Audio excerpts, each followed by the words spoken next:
Okay. I'm looking for. Hey everybody, it's Lee. This is Let Us Say It For You. This is Big Mike. Hi Okay. guys. Hello everybody. So We have returned. Yes, let's just start with saying we understand it's been 2 weeks. Okay. It's really all Micah's fault, and I just feel like explain yourself. I called you last week to do it. You was I mean, tired. I was ready. It's okay. I got receipts. All right. Let's not do that. So anyway, we're here. I can't imagine we do a 2-week break again, so just bear with us. But I'm not making any promises. You know, we got kids out here and stuff. You know, we were on vacation. And shout out to Tarsha. So, you know, but we're back and we're here for another riveting episode of Let Us Say It For You. So we were gone because of Aruba. If you guys follow our Instagram page at Let Us Say It For You, you would have seen the lovely post that Micah put up for us to just say that we're gone on vacation and we'll be back. We went for our friend Tarsha's birthday celebration extravaganza. Aruba is a beautiful island. The happiest place on earth. Wow. It's Disney, low-key. It was great. Like, I have no issues at all with the trip. The trip was amazing. I want to go back. My only issue is that, like, I saw so many kids and I missed my kid a lot. This wasn't a trip for her because I was drinking like every day, but for the sake of how peaceful everything was down there, it's definitely an island that I want to bring Mia back to. I was looking up flights while I was down there. Like, I got to bring my kid back. This is crazy. She would enjoy it. And she told me she wanted to go. So my deal was to fill the island out and tell her how I felt about it. And as soon as I got there, I was like, yeah, Mia would be great. There was mad kids on our flight just coming here. So what is a highlight for you on that trip, Bethany? I like excursions. I like doing stuff. So we did kayaking and we did the ATVs. Now, I done been on 3 different ATV trips. Jamaica and Puerto Rico. This one by far was the best one. It was 3 hours long. And we sightseed like the historical landmarks in Aruba. Like, it was so dope. Like, and we actually got to go really fast. And like, that doesn't happen on ATV dude rides. Left us. Like, he was gone. We're usually babysat. Like, they usually be like, okay, don't go too fast. Stay close. Like, bro, what do you mean stay close? Home. Like, this thing goes like 100 miles per hour. You want me to go 15? No, I don't want to. I want to go fast. Ricky Bobby go fast. So yeah, it was amazing. The water, I am a fish. I loved how clear and beautifully blue, different shades of blue the water was. It was beautiful. I had such a good time. And I like to marvel at creation and the environment and nature. And I just feel like breathing in deeply and looking up at the sky and everything was just so nice. Y'all just listen. My chakras were aligned on this trip. You hear me? Okay. So it was great. And then it was good company. Obviously, you know, we go out of town together all the time. So to be out of the country with, you know, the closest people to you, it's just like, it makes everything like 10 times better. So I recommend you get a group of people that you really love and they get along. And go out of the country together. For sure. For me, my family's from Jamaica, so every time I go to an island, the biggest thing for me is like the breeze. Like, I'm really big on breeze, which is why I want a big house, because I want like a nice backyard and I want to just be able to sit outside and be blown away. So every single morning I would get up, do whatever, and then go straight outside. There was a nice pool. We had a really nice pool too, which was like, as soon as you step down the steps, it's like death feet deep. It was crazy. I don't understand why it was so deep, but whatever. Anyway, but the breeze was great. My boss told me that before I left. She said Aruba is very, very breezy. And I was like, cool. So it was amazing. That was like the most impressive thing to me. And our taxi driver, straight from the airport, he said, you know, it's very breezy here, but the sun, it'll be on your ass, you know. And so he said it, and I definitely see it now, because everybody's a couple shades darker. But to be fair, I do feel like I've evened out a little bit. Yeah. You know, so I think I'm glowing. I like personally. that. Yeah, I like that. I don't know what Aruba's because I don't like being. I was like 7 different shades. Now I feel like I'm just one at this point. So we'll see how long we can ride out with this. Yeah. I got a tan, and I'm rocking with it. So That was good. Everyone seemed to have a good time. The ATV was a good time. The canoe or kayak, whatever, it was a little choppy out there. But you know, I lived, y'all. I can't swim. So. Me and Tarsha's boat got filled with water. I feel like it's Tarsha's fault. Was it? Because my boat was straight. I was dusting that shit out. Well, you know, at that point, we were basically underwater. Like it was really bad. It was like a mini pool that we were. That's what the guy told me. He said their boat is underwater. I said, "Oh my gosh, no. It's we could have sunk." And he was saying it was too much motion in our ocean, so we were rocking the boat as we were doing. Well, he did tell me it didn't. Even if it was filled to the very, very top, it wouldn't have tipped over. That's what he told me. Oh, it would have went down. That's what he said. Yeah, he told me. Yeah, he told me we would have been fine. So he lied to one of us, and I'm assuming maybe me off the strength of he wanted me to be okay. Yeah, and you can't swim, right? Well, I don't know why he would tell me such a lie, but whatever. Yeah, so. It was cool.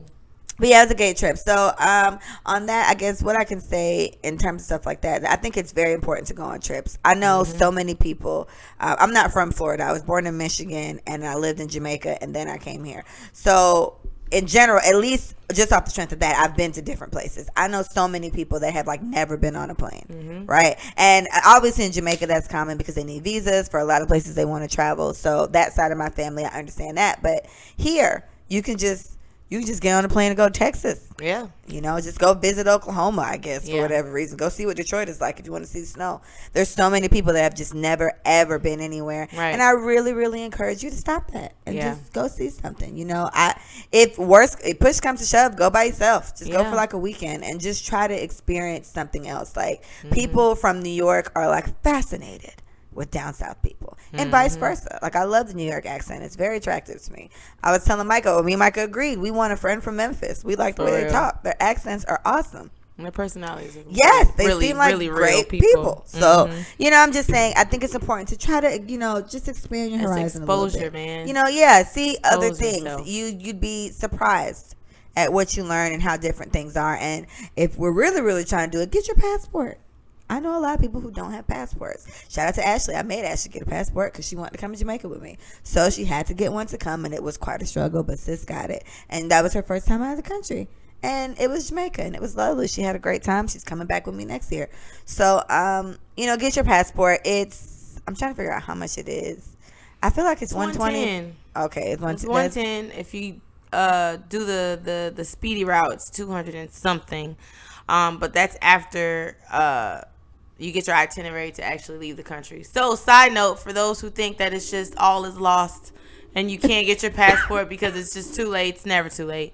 You can get your passport the same day you go to the office in Miami off Biscayne. If you're in Florida, by the way, people, this is for Floridians. Yeah, we don't know the rules elsewhere. I don't know anywhere else, but there is a passport agency in Miami. If you take your itinerary, your birth certificate, social security card, ID, all that, you can get it in the same day or the next day.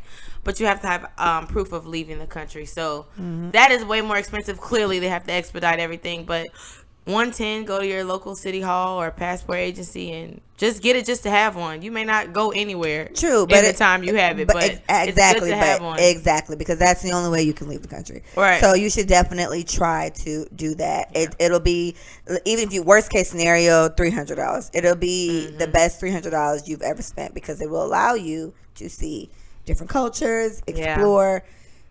Etc. For women looking for husbands, such as myself, you might find your husband over in Panama or something. Right. You know, look at that. He might be over there just waiting, girl. Expose yourself to different food. Yes. Foods and the way people cook things in other places is fascinating. Oh my gosh. Street food is so good. Are there things that you just wouldn't try? Yes, of course. Like, I mean, there are things I just won't. If it doesn't look a certain way to me. First thing, if you want me to try anything, don't tell me what it is if it's foreign. Like if it's something like alligator tongue or some crap, don't tell me it's alligator tongue. Let me digest it and then tell me what it was. I'm more likely to try things if I don't particularly know what they are. If it looks crazy, I will not eat anything if it does not look appetizing. But okay, so you wouldn't want to know. I don't want to know. So if somebody says here, like, try these frog legs, you're like, nah, bro. Yeah. I don't want to eat that. Yeah. Now, if they're frog legs and they cut up and they look like French fries, you may get me. It's the appearance of whatever I'm about to eat. If it throws me off, I'm not like an octopus. The other day, I went to a sushi place with one of the kids that I babysit. Shout out to Carmela.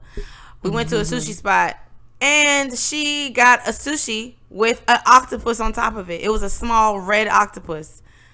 And she was like, "Oh, are you going to try it?" I said, "No, I'm not going to try it." It had 8 tentacles. And I was like, this. And she ate the head first and started laughing. There's nothing funny about that. It was disgusting. So if it looks like something, it just has to look. Disguise it like calamari. The little rings. Nice little rings. I don't want no tentacles. Well, you know, for me, I would.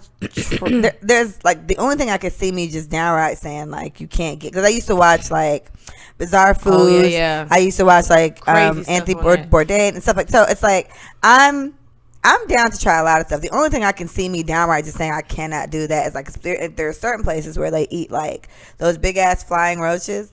Like I saw one where they like injected it with some type of teriyaki thing, and it's like a delicacy there. And I'm like, you know, that's gonna be a really tough one for me. But I saw one where like in Africa somewhere they have a whole thing where they get this stick, they put like sap on it, they stick it in a hole, they get mad ants, and then they like roast them and they eat the ants. Like I'd totally try that. I'd try, and I want to know what it is. Like you're eating a snake's ass. We probably ate a couple of ants in our day.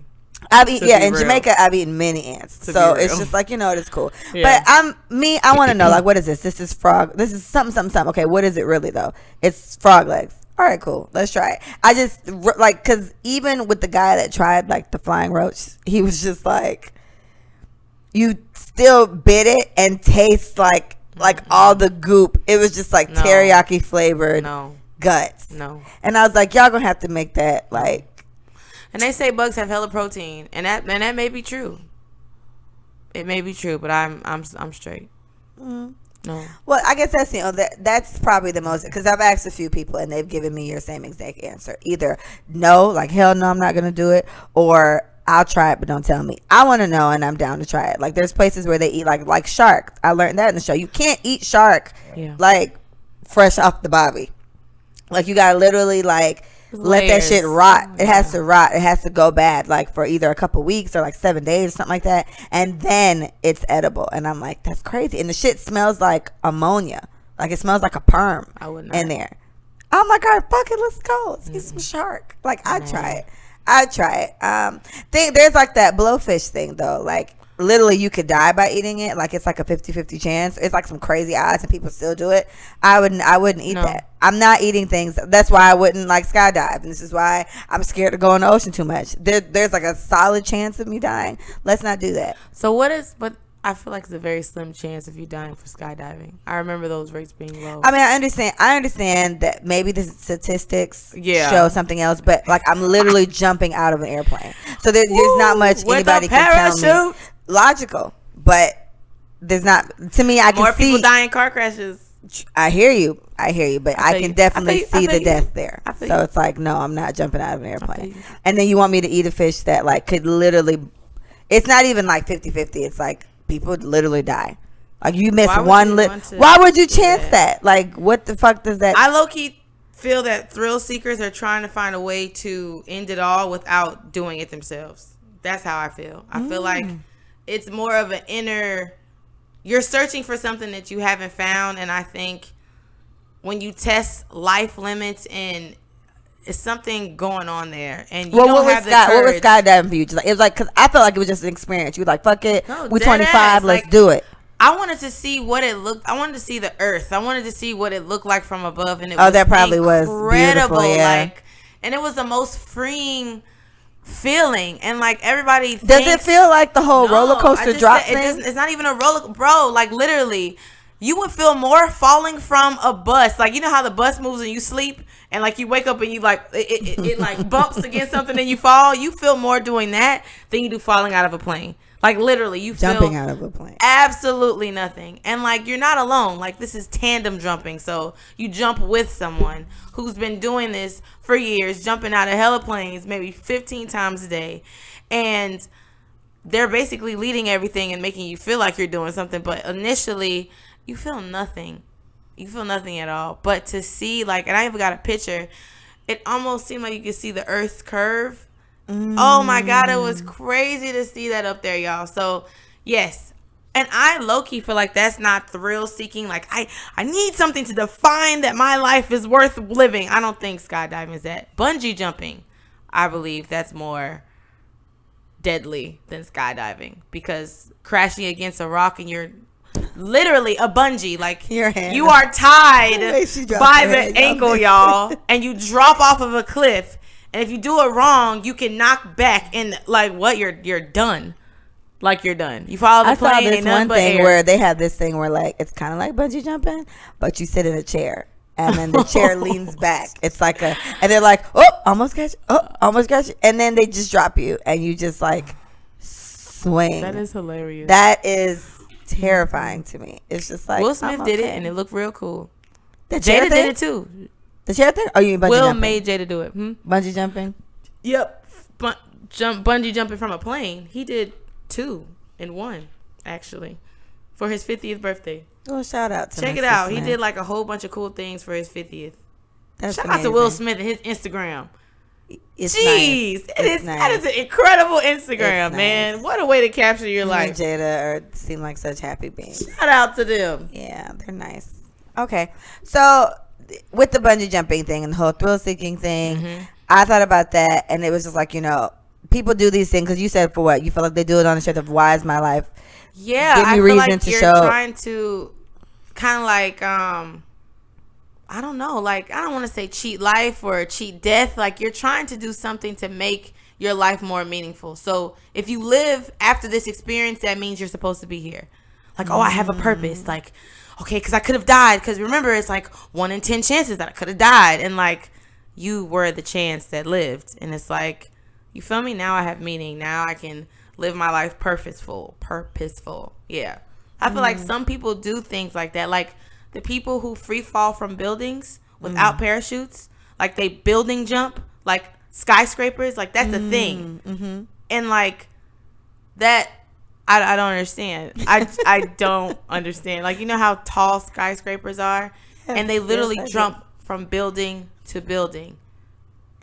And they I feel the same about the people that do that that tightrope thing, like across. What is that about? And it's definitely a skill, because I mean they do it across like they do it across like craters and stuff like that. And it's like, why are you up there? But to be fair, I'm sure people say the same, because as someone who would never jump out of a plane unless I absolutely fucking have to, I'm sure they could say the same about that. Why would you jump out of a plane? So I get fine, I guess, but it's just like, man, those things, because I've seen them do it and they have like no harness or anything. So if you drop, that's it, baby, you're gone. And you think you're falling really, really fast, and you kind of are, but when the parachute like opens, you're like floating like a butterfly. Oh my god, it's beautiful. But you can't land with your knees straight, otherwise they'll break. So you gotta like your legs can't be straight before you land. You gotta bend them a little bit. He was like, bend them. You almost broke both my legs. So cute. So there are high risks. There are high risk, people.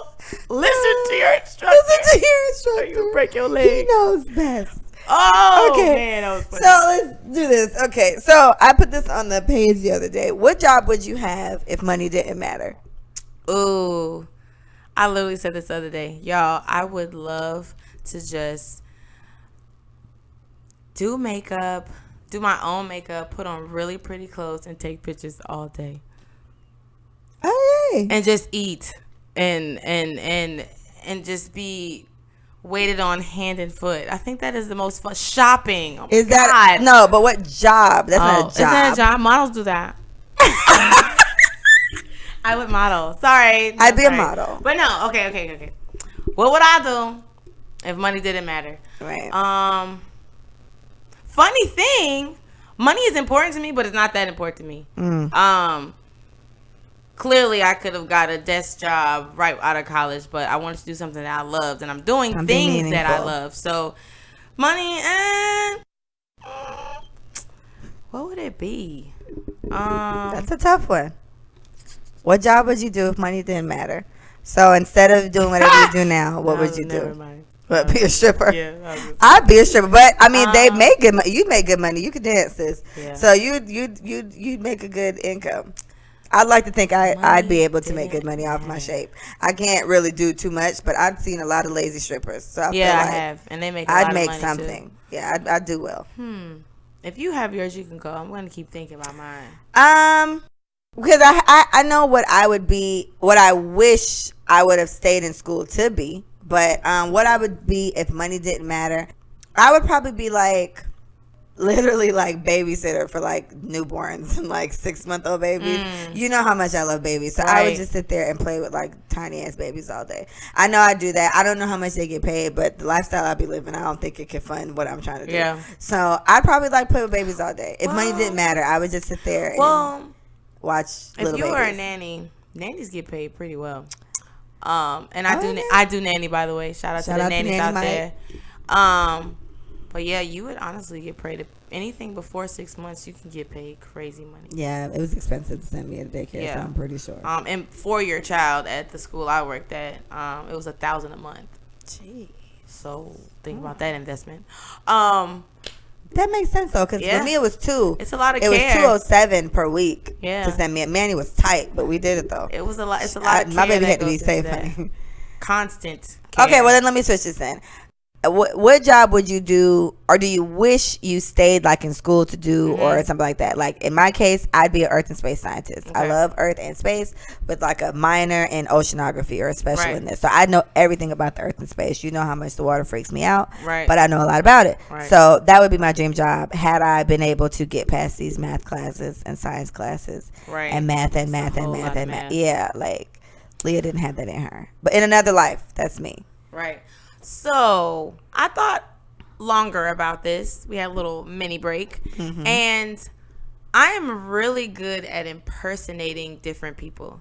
When I was younger, I was even better at doing it. And my mom passed on the chance for me to be on Disney Radio. And you know, one of my cousins did it. You know, her mom told her about the experience and how much fun she's having. And she has her own little show and she just does these different voices. And I'm super dramatic. I've always been told, why don't you act? Do you act? Blah, blah, blah. Like, I would definitely be an actress. And I probably would be an impersonator. Like, I would be an impersonating actress/actress. But yeah, I'll do movies and TV shows. And I'll probably do things geared towards, like, children. So I'll probably be on PBS Kids, definitely. I prefer to work with those humans than anybody else. I love children in general. So yeah, I would definitely be an actress. And if money didn't matter, it was what again? An impersonator. If money didn't matter, it's an impersonator, and then the job that you would have stayed for or in school for, or whatever, would have been. Yeah, I would have probably taken acting more seriously. Yeah. Okay. I feel like I would have did that. Yeah. I can see you doing good at that. Yeah. All right. Well, I asked a few people that. Somebody said a food critic. And I was like, that'd be great. Don't they get paid a lot? No? Well, I think if they... Oh, it doesn't matter. If they matter. Money doesn't matter. Yeah, but if money didn't matter, and I think that'd be a clutch-ass job, It would be. Like, taste food. To do stuff like that. And you know how that much would I be like cool. to eat. Or maybe like a professional traveler. Like pay me to go. Right. Hi, Leah, we need you to go to Aruba for 3 weeks. Right. And explore see what the this island. hotel's like. Yeah. Sure. Try the food. Try this restaurant. Try this. Will do. That would be dope. And you're paying for everything. Fantastic. That would be dope. Mia has to come. So, talking about traveling. Mr. A$AP Rocky, have you heard about him being locked up over there in Sweden?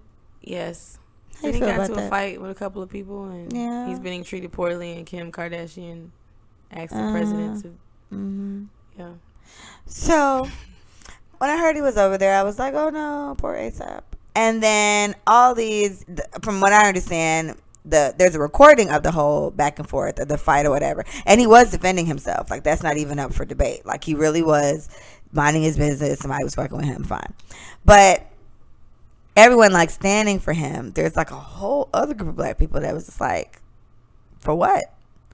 Like ASAP's the same guy that they asked about like Ferguson, and this guy said, I don't give a fuck about that. He was like, I live in Beverly Hills. Like that's not my life. That's not my story. That's not my whatever. And so I'm just like, And this is, I don't know if you ever heard like people say that like, watch who you pray for or something like that, because you don't know what they did to get in this predicament. Now I'm not saying that's the case, but there was a whole statement that he made like just regarding that stuff. And so some people were defending the fact that he probably was just frustrated at the point of them asking him that question, because he went off about it. But it's just like, for you to really just be so dismissive of somebody literally just getting killed and just not caring. It's like, yeah, he's black. Yeah, I'm black. I'm black. But then to come out and say the fucked up part about I live in Beverly Hills and that's not my problem and stuff like that, it's just like, oh, you're a bit of a dick. So it's like, well, you know what? I live in Fort Lauderdale, Florida, and I got to go to work every day. So you being locked up in Sweden, I ain't even been to Sweden. Right. So maybe that's not my fucking problem. And maybe I shouldn't really care that much. And so then it kind of comes into when does standing for a black person because they're black, where are the limits with that type of stuff? Because I can definitely see us revoking some of our care and frustration over him. He deliberately didn't give a fuck about, and mind you, we don't live in Ferguson either, but we care. Yeah. So what I would say about that, I had a few conversations about political things happening in the world and people of that status either staying out of it or standing for it. Unfortunately, a lot of people feel like ASAP, that's not my life. Like, people say it now, like, it's starving children in Africa. My kids aren't starving in my house. Like, that is like a thing that people say. So there was some realism, but I think his sensitivity was definitely just inconsiderate. Like, he was not being considerate of what happened there, you know, but he probably truly feels the way that he did. He just should not have said what he said, how he said it. But I think people are entitled to feel like that's not my problem. And this whole standing up for black people just because they're black, I have a problem with that for many reasons. Goes back to free whoever. If they did it, they did it, y'all. Free whoever. Like, on some real shit. Like, the t-shirts kill me. Free my dog. Like, it'll be one thing like the exonerated 5. Like, they did nothing to deserve that sentence. Yes, we gonna free Corey. We gonna free the other 4 boys that was on it. But I'm sure their parents felt that way back then. The same way some of these people. No. So you know what that person did. So you wanted them to be out. That's one thing. So, oh my gosh, like, how about please treat such and such in jail with some decency? Like, that should be on the shirt. It's very long, but when people people commit crimes, you pay for your crimes. And I know at an alarming rate, black men, black people, colored people, minorities are going to jail at alarming rates, and they're sentenced. They're being over sentenced. So let me just say that for the people out there like, what? No, let me say that it's a disproportionate rate. But at the same time, y'all, that's exactly how I feel about it. If Sus did it, Sus needs to go to jail and do her time. If anybody deserves to go to jail for doing something unlawfully, then that's just what it is. But standing for people just because they're black, you need to do some research, because there's some pretty messed up people in the world, regardless of what color they are. And it's like, everybody say, oh, you only voted for Obama because he's black. Low key, yes. In 2008, yes. That was my first time being able to vote as an American citizen, an 18-year-old at a HBCU, and it was a black man elected. I ain't know nothing about this man, and I voted for him because he was black. So I get to some degree why we do what we do, because nobody supports us like they should. People don't go to bat for us. People don't stand up for us. So I know we have to do it for ourselves, but I don't agree that should be like the black thing. Do it because they're black. No, we need to do it because it's a good person. Like, we need to research these people instead of just kind of like going out of our way just to do it because they're black. You should go out of your way to do it because they're black and research them to make sure who you're following, who you're putting your money towards, who you're supporting is actually for your community. Like you said, in this case, ASAP Rocky ain't really caring about nobody else other than himself. So in this case, we gonna give him the same energy. Well, one point of view I heard is that while ASAP says, he lives in Beverly Hills and this isn't his problem or whatever, like you said, a lot of people may feel that way, and I get it, because that reminded me of, I have a friend.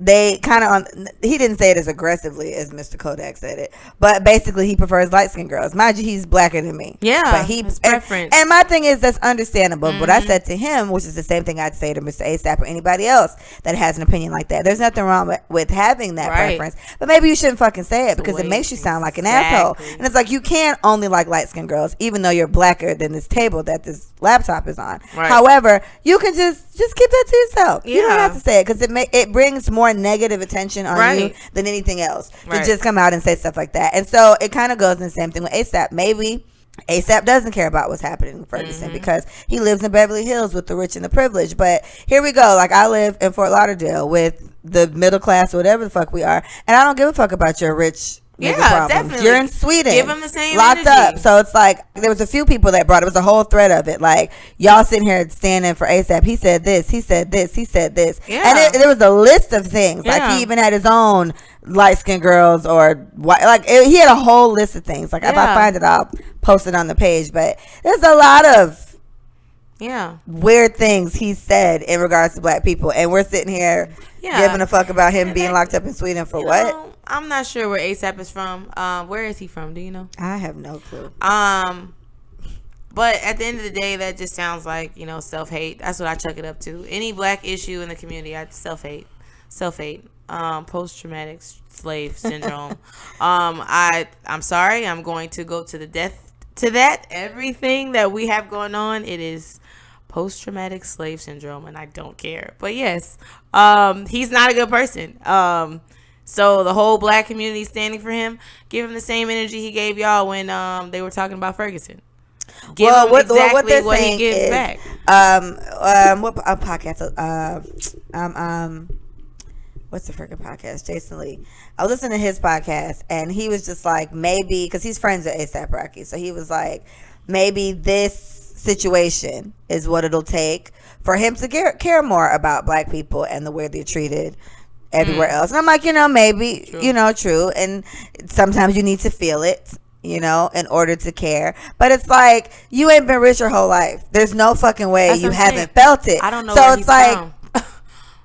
If I knew where he's from. Does anybody know ASAP? So if anyone, when you guys listen to this, I'm about to Google it. We're going to Google, where's A$AP Rocky from that he feels like black people problems and his problems? Apparently he hasn't had humble beginnings. No, he must have been rich from the get-go. Because how do you not care about black people just dying for no fucking reason? And it could be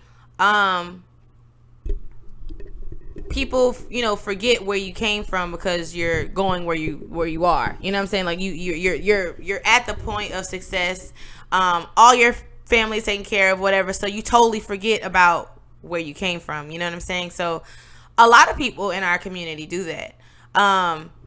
And a lot of 1%ers, like the Jack and Jill, like that's the foundation, is black, affluent black people.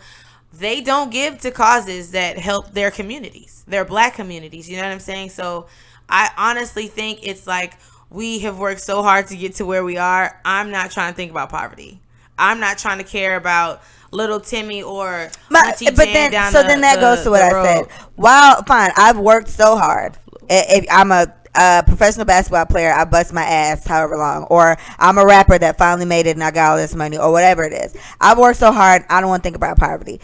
Fine, you're a dick, but fine. But even still, again, it goes to where, then just keep it to yourself. You don't have to publicly say shit like that, because now you have these type of situations where a lot of people just don't give a fuck about what happens to you, because we care, and we're just in Fort Lauderdale. Like, whatever happened in Ferguson has nothing to do with us either, but at the same time, right? You know what I mean? And then for you to have such a public voice, and for you to be so well known and say some like disgraceful shit like that towards us, it's just like, all right, ASAP, like, I don't give a fuck. He's from Harlem.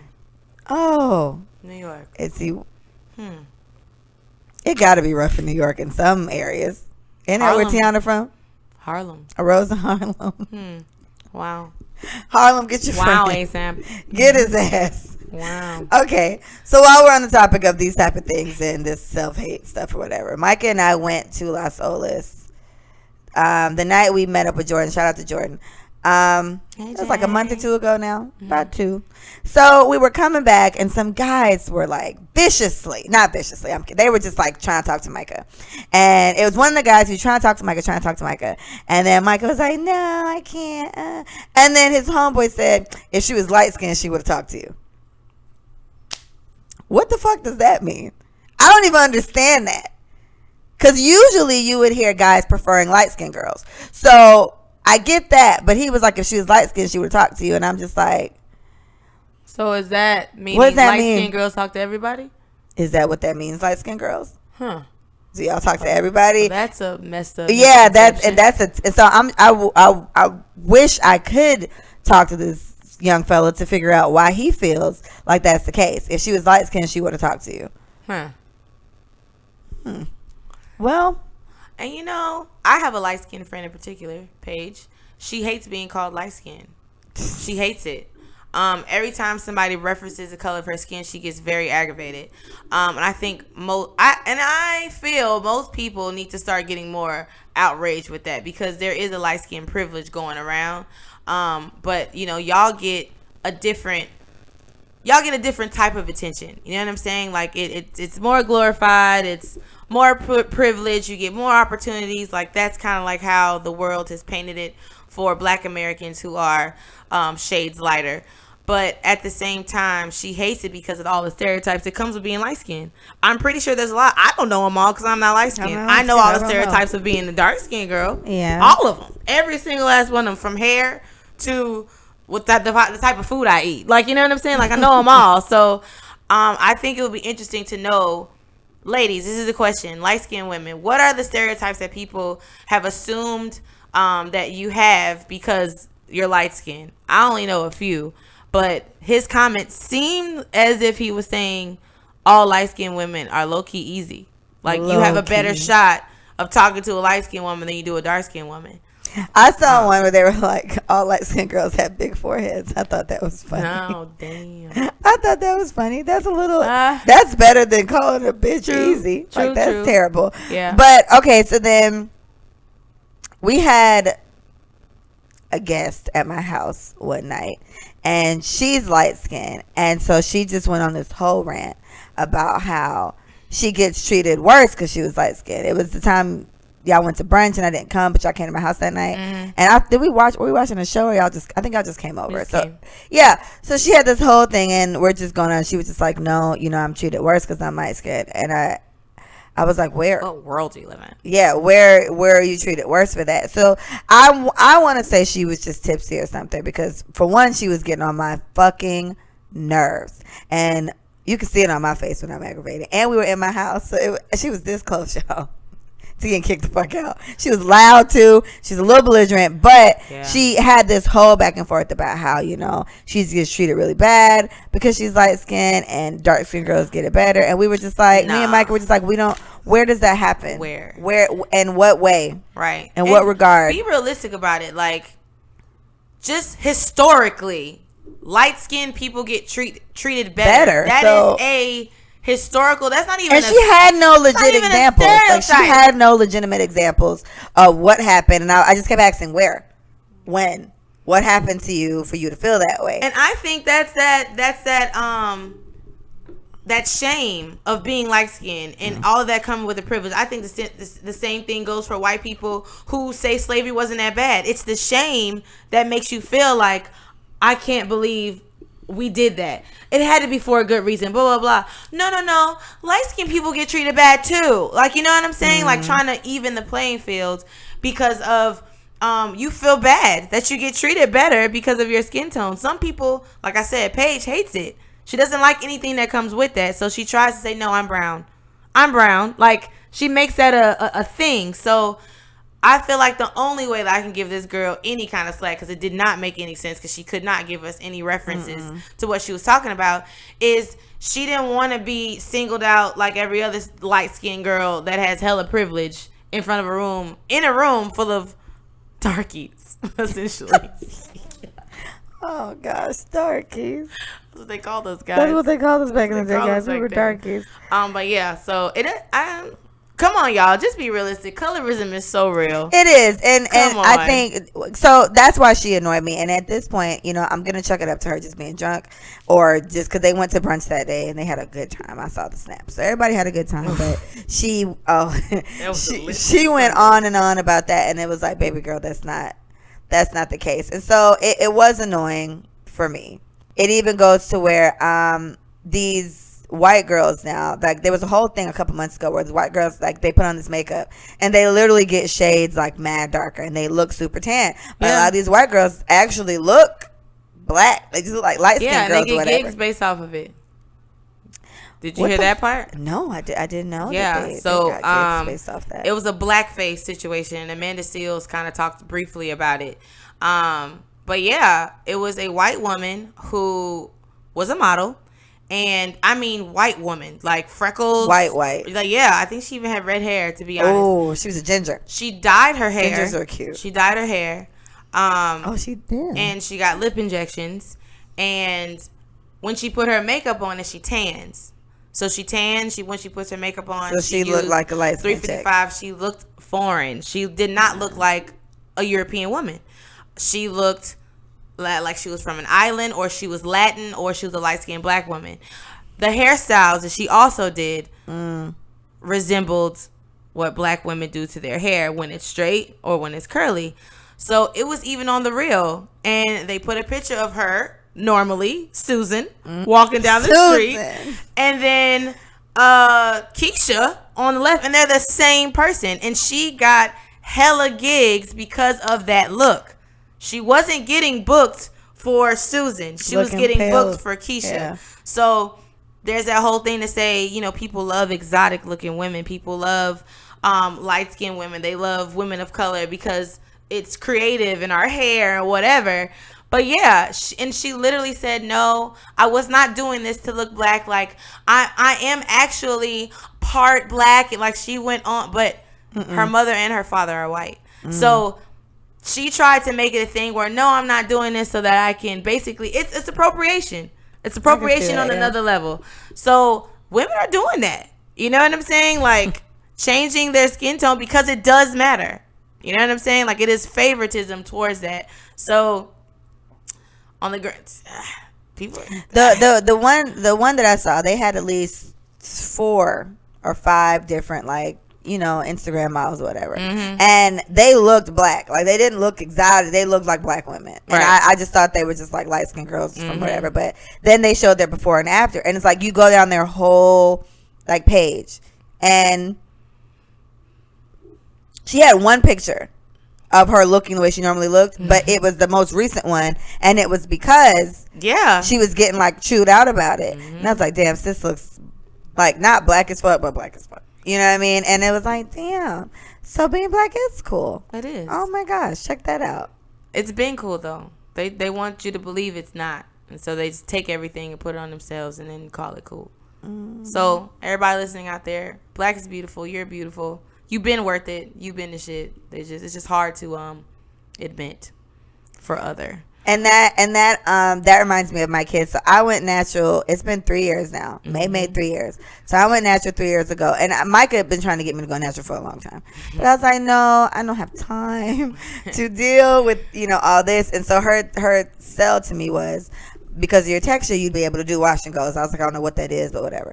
So what pushed me to go natural was my kid. My daughter was like, she was like 3 at the time, and she was stuck on Frozen and in love with every Elsa, single Jesus. day. So I did her hair, you know, one day, and I like, you know, stretched it a little bit, like I was pulling it. It was wet, and it was like curled up. It was really cute. She had like a curly fro, and Mia started like boo-hoo crying. She was just like, I'm not pretty. I was like, what are you talking about? She's like, it doesn't look like Elsa.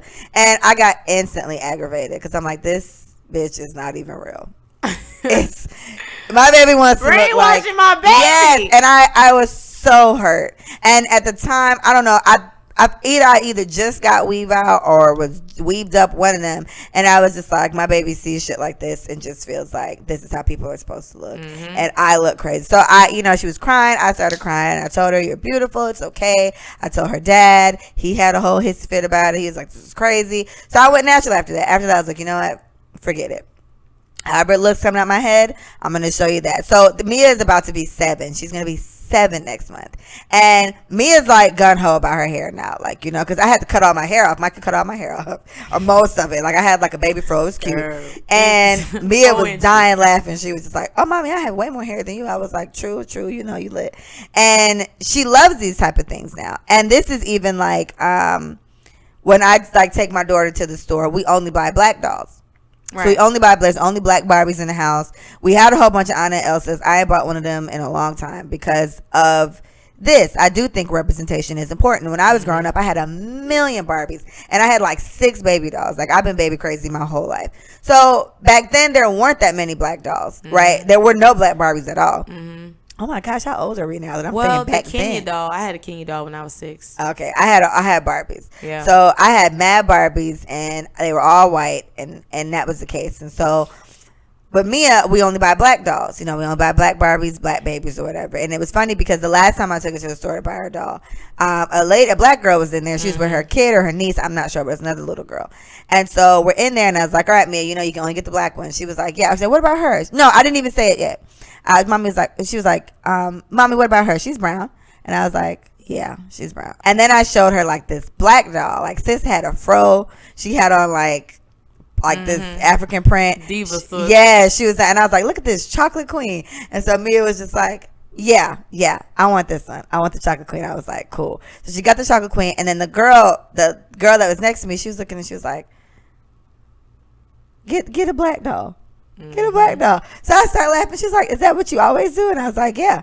Like, since for at least like 4 years now, that's been the case. Since that whole episode when she was 3, it's like we only get black dolls. And Manny knows. So like, even when he used to take her out, he was like, "You got to get like ethnic dolls. Your mama gonna be tripping." You're absolutely goddamn right. I am gonna trip. Do not bring these white dolls in here. Yeah. Nobody in here looks like that. And it's just representation. I want everybody to understand that. Every time a black person goes hard for another black person, or a black person goes hard for a black cause, it's not to shame anyone else. I don't want other, and I call other anybody who is not African American, African descent, black, Negro, whatever, however colored, however you identify. If you are other, don't feel like you're being attacked. Don't feel like we don't like you. Don't feel like we don't support you, but we just go extra hard for our own because no one else does. So when Leah makes it a point to make sure that her daughter gets representation on all ends, especially when it comes to dolls that she plays with, then that's because she's trying to instill in her daughter that she's enough, that she's worth it, that she's beautiful. My grandma bought me a white doll for Christmas one year. And my grandma is kind of out of touch, but she's like super old. She is. So I think she just tried to do something nice, to be real. Shout out to Nana. But literally, she's 94. She just turned 94. So shout out to my granny. Literally got home. Mind you, I had a black Kenya doll. I didn't play with dolls. I played with frogs and dirt. So I was not a doll type of kid. But when I did get one, it was a Kenya doll. And she had braids and a kente dress. Like, it was super cute. Didn't play with her, but she was really cute. But when I got home, my mom saw that I had the doll. Like, I was kind of holding her, like, like I was cradling her, cradling her, your bosom. And my mom was like, "Oh, what is that?" So then shout out to I Dad. said, "Granny got me this doll for Christmas." She was like, "Give me that." So she took it. And I never saw it the again. last you ever never saw it again. And of her. She told my dad, she was like, "Tell her, do not buy my daughter white dolls. We do not play with white dolls in this house. She needs to know that the representation for beauty and for blah blah blah is what she looks like. So please buy things that represent her." So my dad, of course, he was out of touch as well. He was like, "Well, baby, it's a doll." She said, "It's more than that. So don't do it again. And tell your mom not to do that again." Tell your mother. That's the last time I saw Susie. So for me, I don't feel the need to give a disclaimer. like for other no, they don't need it because we don't get disclaimers. We don't get disclaimers for. But that's what makes us different.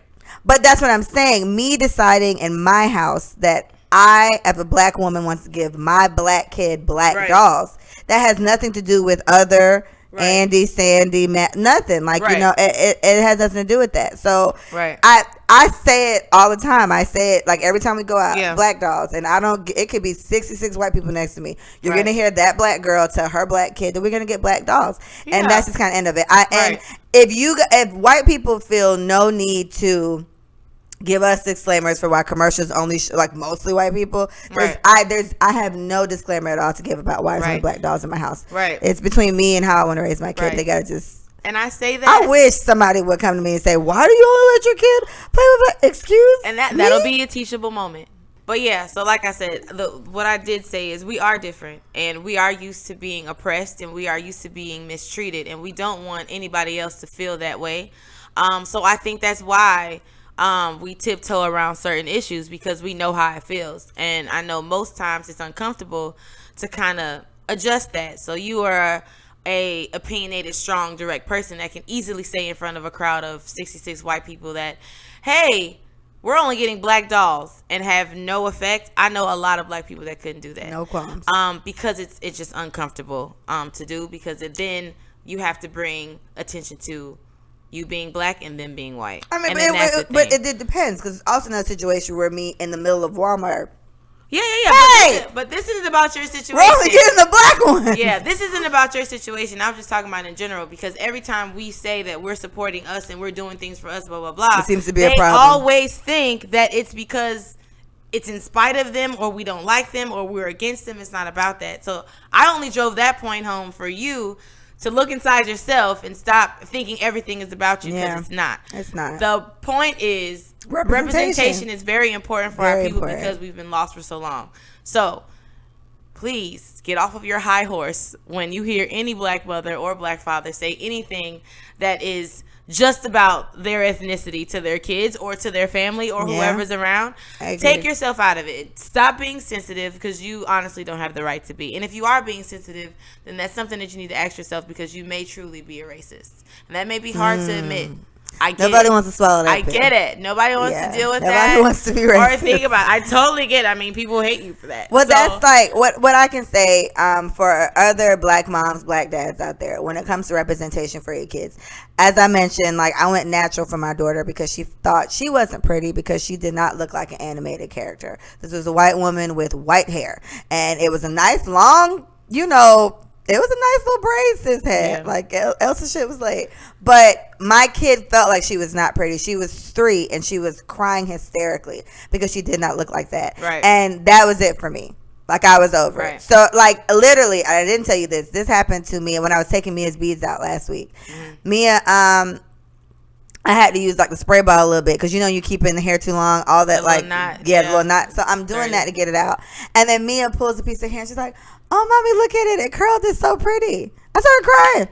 I was so happy because this is exactly how her hair looked years ago. And my baby felt like she wasn't pretty because she didn't look like fucking Elsa. Yeah. So, shout out to Micah because it does need to be said. It is not. It's not to offend you. It's how I want to raise my kid. And I would recommend anybody listening, if you do hear somebody say it to the kid, please leave them alone. Yeah. Don't say nothing. And don't ask them why. Exactly. Just keep shopping. Right. Just keep shopping. Just keep shopping. Do not ask them why they only want black dolls for their child. Yeah. Because, Lord have mercy. Yeah, it's a real thing. And I think the black community can do a lot better at being intentional about the way that they're treating their kids and what they're telling them and how they're supporting them and why they're doing the things that they're doing. Like, don't just do things because, like, be intentional. She intentionally went natural because something happened to her kid that could honestly change her perception of herself for the rest of her life. That's deep. It is deep. It's really deep. So and you know what we're dealing with right now? Mia's been in the sun a lot for the summer,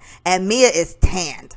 Mia is tan. So Mia, she tiptoes around when she says things when it comes to like black or whatever. She tiptoes around them around me because I'm like pro black at this point. So it's like, no, we like this and whatever. So she's like, "Mommy, but I'm so dark right here. I don't want to be darker." I was like, "Why not?" She's like, not like that, mommy. I don't mean like that. I was like, okay, I'm just asking. What is it? I just put a post up. Yeah, I saw your post. Just put the post. Yeah. If you guys follow me on Facebook, I wrote a post and I was like, do you feel away when people say that you've been in the sun for too long, or people say you've gotten darker? And a lot of people have said, I used to feel away. I used to be uncomfortable. I used to feel bad. I used to feel unattractive, because obviously the stereotype is darker means unattractive, and darker is not what you want to be, right? Mm-hmm. I went to Aruba. I am blessed. I feel like I'm really glowing. You look good. I'm just really a shiny brown right now. Out. And I did feel away when that happened. So I think it's very important when we talk to our kids when they come back in the house. Don't be like, dang, you got dark. Or, dang, you been in the sun for too long. Sus, like, dad, bro, uncle. Come on, y'all. Like, dad, bro, uncle, grandma. Y'all do that. I feel like it's maybe grandmas. Just tell us. Grandmas be a little frisky. Just tell us we smell like grass, because we do. They do smell like outdoors. Don't go in Nobody likes that. About my shade, because that's going to make me feel away, because it's a negative thing. How you said it was not like, ooh, look at what the sun did to you. It was like, dang, look at what the sun did to you. Like, and my mom used to do that to me. My mom did that to me. And they don't know that they're doing that. She did I went to Disney World for the first time when I was 7, right? And we lived in Detroit at the time. So we came here, which is so funny that we live here now, but whatever. And I got like super tan. And my mom and Micah's mom are like high yellow. So my mom thinks my skin is like my mom beautiful. She's like, oh my gosh, yeah. I wish I was like. And when I was younger, I wish I looked like my mom. I literally used to ask her, was I adopted? Because you are very light. Like, my mom is like, and then we lived in Michigan, so it was cold. So my mom was like pale. So it was like, I couldn't have came out of there. There's no way. So my mom used to tell me, oh my gosh, you look so good. And I had got like a super tan. And it's funny because my hair was pretty much out, like how Leanna's hair looks around all the time. Mm-hmm. Leanna's my little sister. And my mom would just tell me how beautiful I looked. And, oh, baby, I love your skin tone. And it's so nice and tanned. And I was like, thanks, yellow person, like whatever. Right. But these things I think are very, very, very important to tell young girls, and not just young black girls, but young black men. I don't know what the young black men's struggle is. We can figure that out. But I definitely know what the young black girl struggle is between our hair and between being too dark. Someone put on I put up a post on one of the questions on the podcast, and this girl said, it was, what do you wish you could tell your 15-year-old self now? And she said, I wish I could tell my 15-year-old self that you're not a burnt biscuit or something like that. Aww, and I was like, somebody said that to you? She was like, they said a lot of things like that to me. I was like, oh my God, I wish I would hear somebody saying that to a freaking little black kid so I could just light their ass up. Yeah. Oh my gosh. And then that almost made me cry, bro. That's terrible. I did think when you said it's little black boys, and correct me if I'm wrong, I almost feel like you get a pass for being dark if you're a guy. Like, I feel like they don't get as much scrutiny as women get for being dark. It's always just like this dark, tall and handsome. Like, that's the thing. Do you know, I'm not even talking about black men? Did you know that? Yeah, I know. It's not, but it's a tanned white man. Hilarious. It's a white man dark. Anyways, but tall, dark, and handsome. That whole thing, and has nothing to do with black men.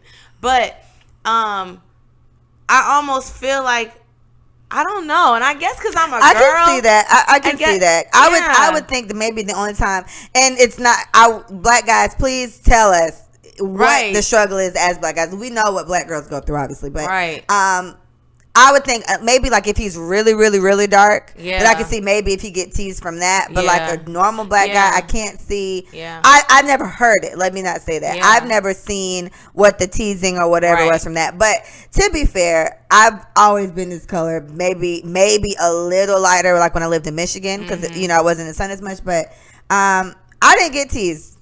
Me neither. I didn't get teased, but I do know that it's happened. Like, I've seen it or I've heard it, and I do remember as a little kid feeling like my mom is way lighter than me. Why am I so dark? And I had issues with that, but it didn't last very long because I had a mother who constantly told me how much she wished she looked like me. Right. You know what I'm saying? So I do that with my kid, like, me, oh my gosh, your hair is so nice. I wish my hair was like this. And she'd be like, I know, mommy. And my kid is something else. So now I think Mia has gone over the little hump, so I ain't got to worry about her anymore. She's fine.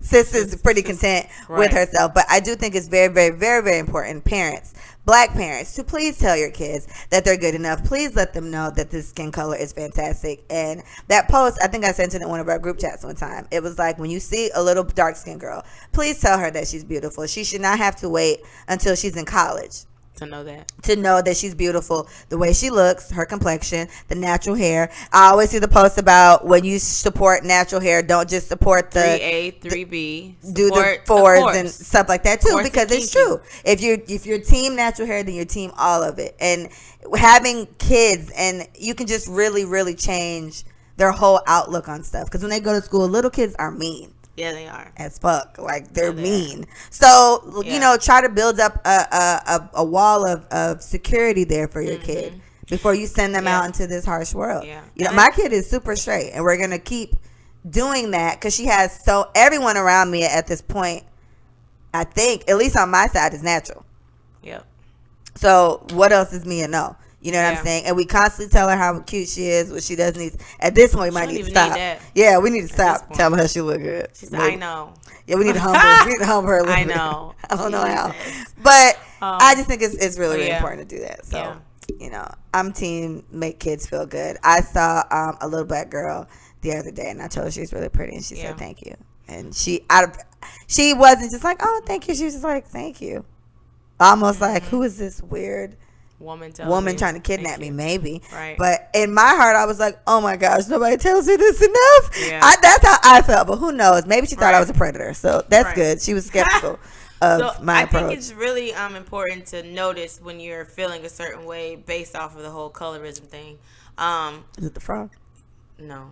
So it was funny because someone you don't consider, because I've never been attacked for my color. Nobody's ever cracked on me because I was too brown or too whatever. I just didn't have that thing. I had the whole tall thing, and I wasn't really picked on. I wasn't bullied at all. I think because I was tall, but somebody was like trying to basically compare it. It was like, oh yeah, so like Micah, you're a dark skinned woman, so mind you, the whole dark skin, like, you know, it's like light skin, brown skin, dark skin, right? Like, it's kind of like a 3. It's like levels, light skin, dark right? Skin, brown. So it's light, brown, and dark. You know what I'm saying? So, we be what? Brown? So when the person was like, oh yeah, so you're a dark skinned woman. Like, they said you're a dark skinned woman. That's how I describe myself. I wasn't describing myself as dark skin. I was describing myself as brown. So when I felt a way when they called me dark, I said, why do you feel that way, sis? So when you have those feelings about, you know, the stereotypes and the colorism, the things that we feed ourselves about what's attractive and how people feel about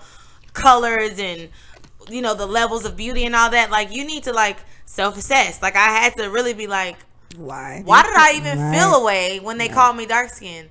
Sis, you brown. Like, you brown. Like, you dark. You're dark skin, right? So I've never said that about myself. I've always called myself brown. So because of that, I was like, okay, so you just need to go ahead and convert over to dark skin. You know what I'm saying? Like, just cut all the middleman out, because what you're doing, you're just trying to pacify that you're not as dark.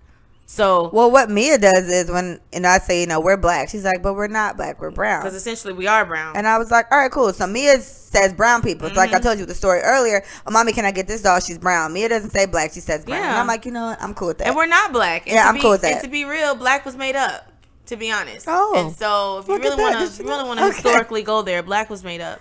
Because they was trying to figure out what else to call us because we weren't lighter. So black kind of came about, and we're not black. Black is the color of it. Now, my daughter, I do know some Nigerians that are black. Yeah. Like close to the sun. White teeth. People are close to the sun. But the majority of us are not black, like the color black. They're not. But even if we were, whatever it is, what it is. So yeah, so colorism is real, and self-assess about the way that you're talking about color in your household, especially to your children. Please cut out the sun comments, okay? That's what happens when you're in the sun. I hate it, and you just see little kids' faces when you say it. Jesus, they look torn. Really? Like, it's this whole like dramatic scene after you say, "Oh, you done got dark. That sun done got you." Like, duh, mom. Goddamn. Try it sometime. In the goddamn. It's called some melanin. Goddamn. Well, yeah, and brothers and fathers, I just as a suggestion, but I do suggest getting black dolls for your kids. I just think it's a good representation. I saw white dolls a lot. And in the midst of seeing that, I used to ask my mom if I was adopted. So I'm just going based off what I felt. Right. My kid went from wanting to look like Elsa to literally picking the blackest doll. Is a Barbie. And sis had the fro and she calls her chocolate queen. I said, I'm cool with it. And she's like, Mommy, can I take, she calls her chocolate queen. Can I take chocolate queen to school? Yes, you can. And make sure she come back with all her accessories. Don't lose shoes or nothing. And Mia comes right back with chocolate queen and all that. So, you know, parents do that. Just please just encourage your kids to love themselves. All right. Last thing on this episode. I wanted to talk about supporting your friends in their businesses, right?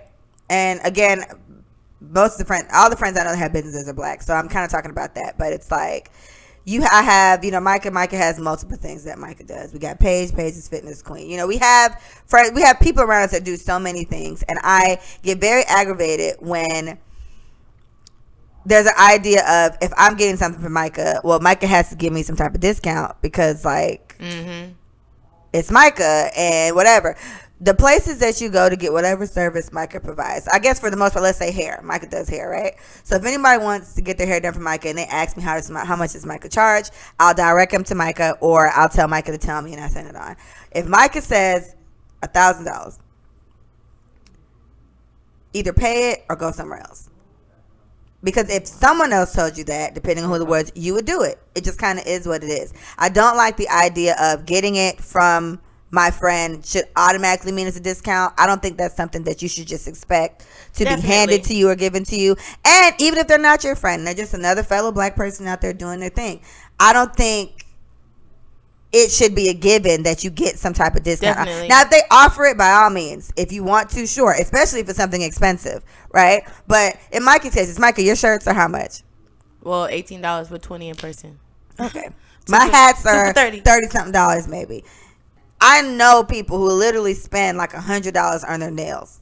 Yeah. And you can't like buy a t-shirt for $20, or you can't buy a hat for $30-something, or if they throw parties, you know, and I pay to go to most of the parties I go to now, just because I feel like I prefer those parties. But still, you spend that amount of money on your nails, on the new Jordans that you want, the fresh outfit, your hair. Especially hair is expensive. So if you can do all these things for these type of things, please support fellow black businesses without expecting there to be some type of because this person has bills they need to pay. You know, as a business owner, everything that's in me and Nicole, I put in me and Nicole. I don't have freebies to give out. And to be fair, no one's asked me for them. But I've seen that happen for other people in their businesses. Or I even know somebody who used to have a company, and he was like, his friends never bought any of the stuff. They just expected him to give them ones for free.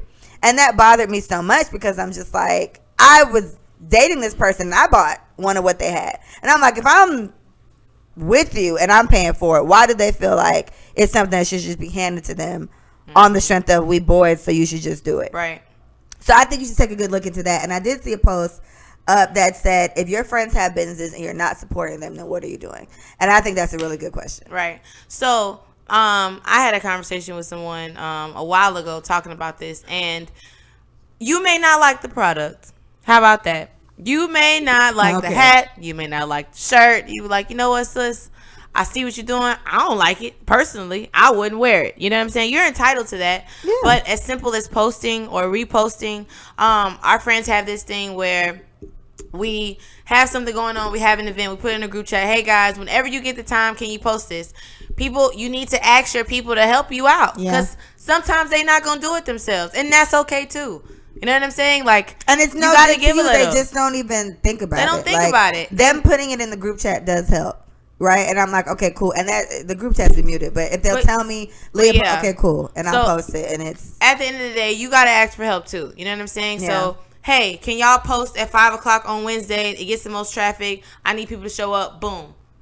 For the most part, everybody does it, and if they a little 30 minutes late, they did it. You know what I'm saying? So, we make it our business now to ask each other, because in the beginning, when I was doing my thing, I would get a repost here and there, a share here and there, but I think because I already knew how this process was going to go, and because I have a lot of supporters, I have a lot of friends, I didn't ask them to repost or share anything. They did every now and then, but I also didn't hold it against them. I don't remember being mad at anyone for not reposting or doing it, because I did enough for myself, and I feel like eventually, you know, I'm gonna get the people that I need. Yeah. But also, there's really something to be said about what Leah said about the whole freebie thing. Like, you should be wanting to give me extra. You know what I'm saying? Like, if a hat is $30, you should want to put an extra $2 or $3 on that thing, if you can. You know what I'm saying? And support does not just go one way. It's not just monetary. Like, you can support in many ways. You can show up to the event.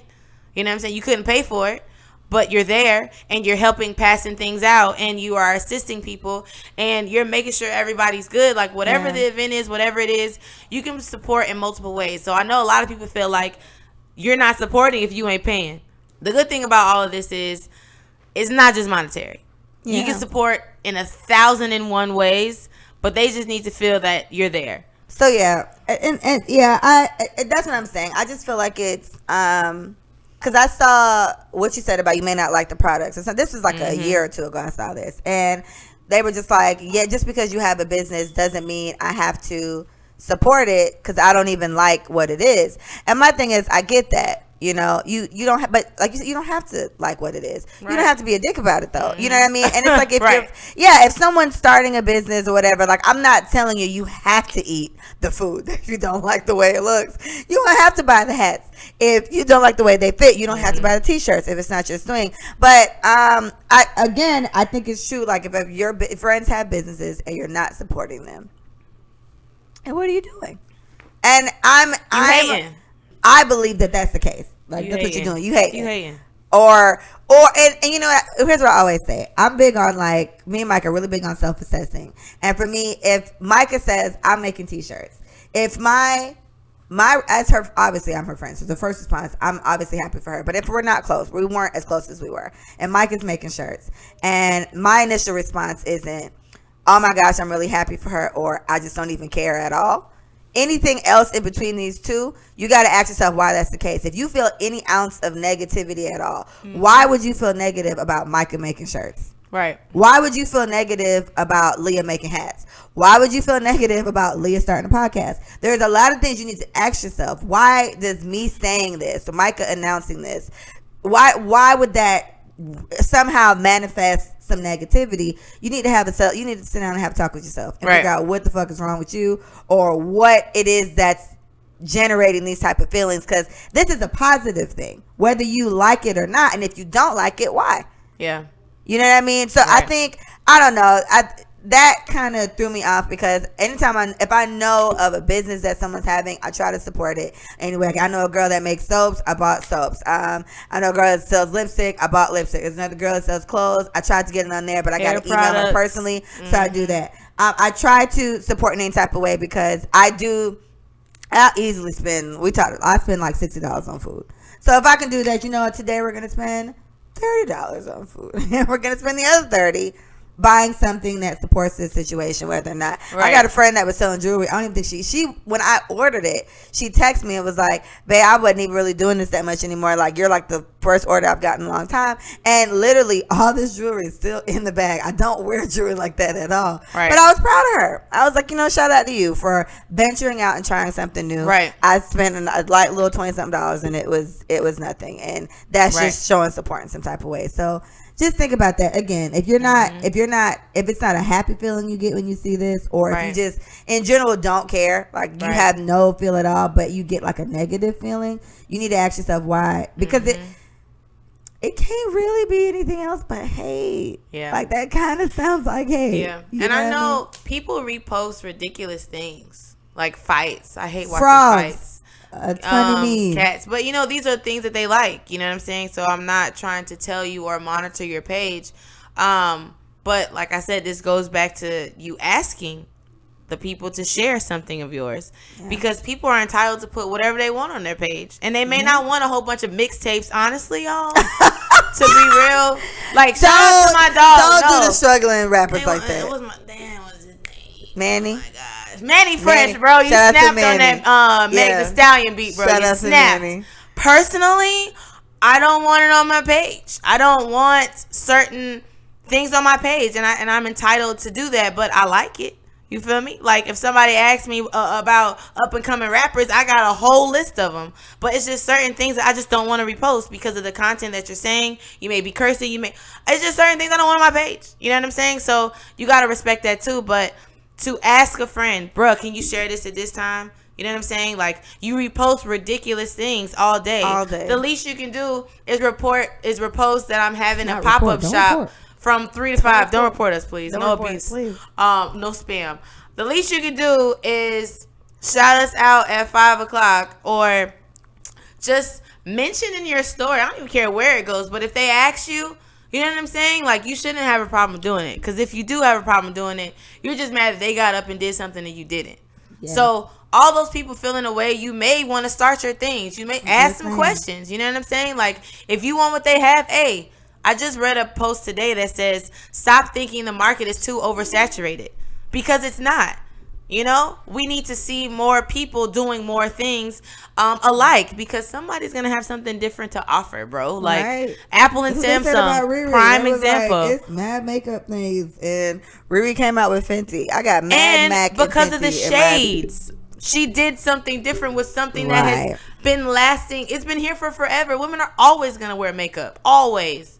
But not enough representation for black women, you know, and the shades that they wear and how they can blend. Like, she changed the game, and then Kylie bit off of that. Ooh. And that's what competitors do. That's what businesses do. So at the end of the day, stop thinking that it's oversaturated markets, because you can always take one thing, reinvent it, and make it your own. So don't be all salty about the businesses that your friends are starting or your coworkers are starting. If you want to start something, just do it. I say it on my page all the time. Take action, bro. Stop feeling crazy and do it. It's and for every little, my 2 things that I started, me and Nicole, and this, I got a lot of questions on how did you do this, why did you do this, or how did you figure this out, and I answered every single one. It wasn't ever like I can't share this information, because it's not. Right. Like, nothing I've done has been rocket science. And why you not sharing? Boom. You don't want nobody to step on your toes. Figure it out. You don't want nobody to do better. Figure it out and do what you got to do. And in starting my podcast, I got 2 really weird responses from 2 people that I didn't expect. And I was pissed about it. I called Micah, and I think I called Tarsha about the other person, and just went off about both. And, you know, they gave me nice words of encouragement, because I'm not as calm as Micah. So it was almost like, damn, bitch, like, I thought, whatever. But that's where my mind goes with it, because I'm just like, why wouldn't you be happy for me doing this? You know, why wouldn't you be like, all right, Leah, shout out to you, you know? And so it took Micah to remind me, Leah, calm down. You've been talking about doing this for a long time. You're just finally doing it now. I heard, you know, Micah, thanks. And then Tarsha explained the other situation, and I was like, oh, but even still, I hope that if you feel a way about something like that again, you got to just self-assess. Why do I feel so salty about this person doing this? And see what it is about you. Because like Micah said, just do it. Just do it, bro. Nike Nothing can't be done. It's you. You're stopping you. So at the end of the day, you making up all this long list of excuses of why this won't happen, and you don't have the money. You don't need money for a lot of things that you think you need it for. Stop making excuses. That's just what it is. It's an excuse. It's the fear of failure. Sometimes it's the fear of success. I know a lot of people fear that they'll be too successful. That's a thing. So figure out what your thing is. Think about it. Like, if you've never had money before, and all of a sudden you're getting large amounts of money, you are going to be afraid that you're going to lose it. You're going to be afraid that you're not going to know how to, you know, manage it. And like, that's the thing. Famous people be tripping, and that's why a lot of them are bankrupt, because they don't come from money. This is true. So get a financial advisor. You don't have to do anything alone in this world. Pay somebody to help you. Dropping gems. Ding. That was the gem falling on. Y'all should have saw my hand. Ooh. Look, Schmidt. The youths. Okay, well, guys, we're going to wrap this one up because we have some more to do. So, I hope you guys learned something today. Please give us some comments. People do really well at replying to things that we said about this. So how do you feel about this whole colorism thing? If you feel like it doesn't exist, I can't wait to hear that. So please let me know why you don't think it's the case. Light-skinned women, tell us the stereotypes the guy who said if she was light-skinned, she would have replied. Mm-hmm. Why do you think this? We don't know what that means. Mind you, he was not light skinned. He was also a chocolate brother. I don't know what. So I don't know what his experience is, but it could be like. But the stereotype is light skinned women love dark men. Okay, that's the stereotype for light skinned. For dark skinned guys, they prefer light skinned women. So maybe he felt that way because more light skinned women. Every light skinned woman he has talked to has said yes. Us darkies. Jesus, that's what you said. The darkies. Us darkies be wildin'. All right, cool. Well, please give us your commentary on this. Oh my gosh, I forgot to say it.